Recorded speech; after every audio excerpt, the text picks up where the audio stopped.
Amish wedding. Will you take Jane as your happily married wife? Yes, I do. Somewhere in rural Pennsylvania, a family is preparing to feed 300 wedding guests without booking a single vendor or writing one check to a caterer. The barn has already been scrubbed clean by neighbors who showed up before sunrise without being asked. Tables that seat 12 are being carried in from 4 different farms across the same county road. And the bride's mother has been baking since Tuesday because that is simply how this has always been done here. What you're watching isn't a family scrambling to pull something together on a tight budget. It's a community running a system so practiced and so deeply shared that no one needs a checklist or a coordinator to know their role. Every person arriving in the dark already knows exactly where to go and exactly what to do. That's not luck, and it's not improvisation. It's something far older and far more deliberate than anything a wedding planner could sell you. The real question isn't how they afford it, but what kind of community makes this possible in the first place? There's no wedding planner, no spreadsheet shared over email, and no vendor portal sending automated reminders. What takes its place is something older and, honestly, more reliable. Community where every adult has already done this before. Weeks out, the bride's family begins making quiet rounds, and those conversations are the planning. One neighbor is asked to lead the cooking crew because she's led it a dozen times already. Another family volunteers their benches and tables, the same ones that traveled to the last 3 weddings on this road. The bishop coordinates the ceremony, the deacons manage the guest list, and the women who'll run the kitchen on the day already know each other's rhythms without a single briefing. Nobody holds a clipboard, but nothing falls through the cracks because the roles aren't assigned. They're inherited. 300 people will be fed, seated, and cared for, and not $1 will go to someone who learned these jobs from a certification course. The only question left is where exactly all 300 of them are going to fit. The wedding takes place exactly where the couple already lives. On the family farm, in the yard, inside the barn, and across every room of the house.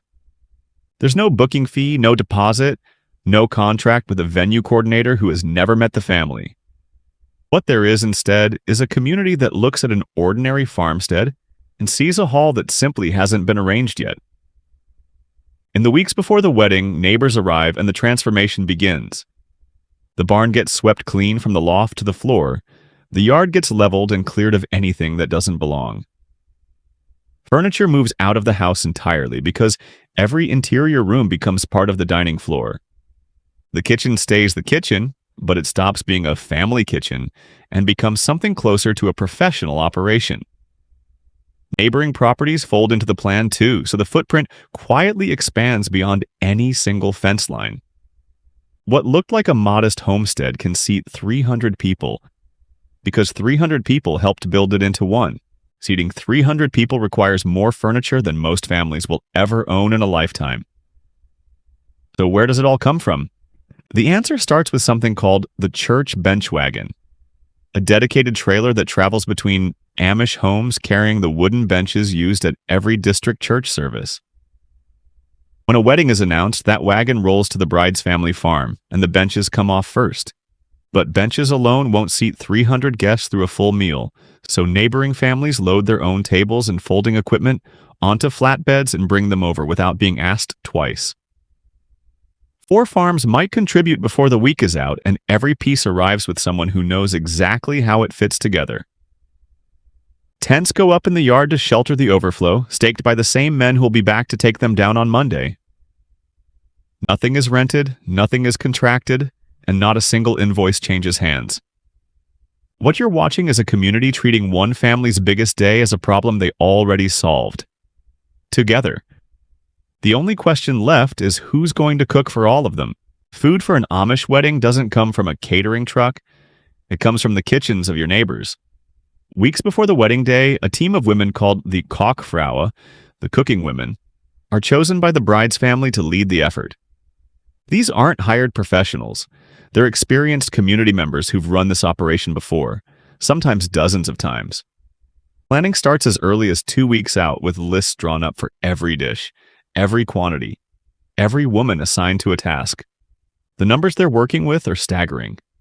Think roasted chicken for 300 people, cooked in batches across multiple households. On the morning of the wedding, those neighboring kitchens are already running at full heat before sunrise. Pots that could bathe a child, roasting pans stacked 4 deep, and enough celery, traditional Amish wedding staple, to fill a wagon bed. Have you ever tried to coordinate a single Thanksgiving dinner without someone burning the rolls? These women are running 20 of them simultaneously, and nothing burns. The scale of it almost defies belief, and yet it works because every cook already knows her role before she walks through the door. The vows are simple, spoken in German, and over in less than 2 hours. And everything moves at once. Before the last hymn fades, the serving teams are already in position, aprons tied, knowing exactly which table they're responsible for. This isn't improvised warmth. It's a choreography that the community has rehearsed across dozens of weddings before this one. The bride and groom take their seats at the ek, the corner table, and that moment is the signal that lunch has begun. Platters of roast chicken, creamed celery, mashed potatoes, and bread move from the kitchen to the tables in a rhythm that feels almost military. You'd look around and wonder who coordinated all of this, and the honest answer is, everyone did. No one person called the shots because no one person needed to. Each neighbor arrived knowing their role, their station, and the family they were there to honor. The meal isn't just food. It's the community saying, with every dish carried, that this marriage already belongs to all of them. And when the last fork is set down at the first seating, the afternoon is only just beginning. The first seating clears, and before the plates are cold, the second wave of guests is already moving toward the tables. 300 people don't sit down together, they take turns, and the whole afternoon is built around that rhythm. Each round brings a fresh group to the same long tables, the same heaping bowls, the same neighbors refilling water without being asked. Between seatings, the yard fills back up with conversation, children running loose, and the low hum of a community that isn't in any hurry to leave. The singing starts somewhere in the middle of the afternoon. Slow, unaccompanied hymns that the guests know by heart without a program or a playlist. Young men and women sit across from each other in the traditional singing, and the couple moves between groups, unhurried, present, genuinely there. There's no DJ counting down to the last dance, no venue manager flashing the lights at 10 o'clock. This reception doesn't end on a schedule. Night ends when the day is simply done. And when it finally is, someone has to account for every dish, every bench, and every borrowed pot that made it all possible. Before the last guest leaves, the tables are already coming down around them. The same neighbors who built the benches that morning are the ones folding them back into the church wagon at dusk. Nobody assigned them that job. They just know it's theirs. Think about everything that happened today. The kitchen crew who arrived before sunrise, the men who transformed a barn into a dining hall, the cooks who fed 300 people in waves without a single printed ticket. Every one of those roles was filled by someone who learned it by watching, then doing, then showing the next person how. That's not a budget strategy. That's a living system, built over generations, held together by the simple expectation that you show up for your neighbor the way they showed up for you. No vendor can sell you that. No wedding planner can schedule it. What the Amish have isn't an old-fashioned workaround for modern expense.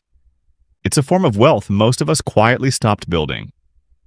The real question isn't how they pull off a wedding for 300 people without spending $30,000.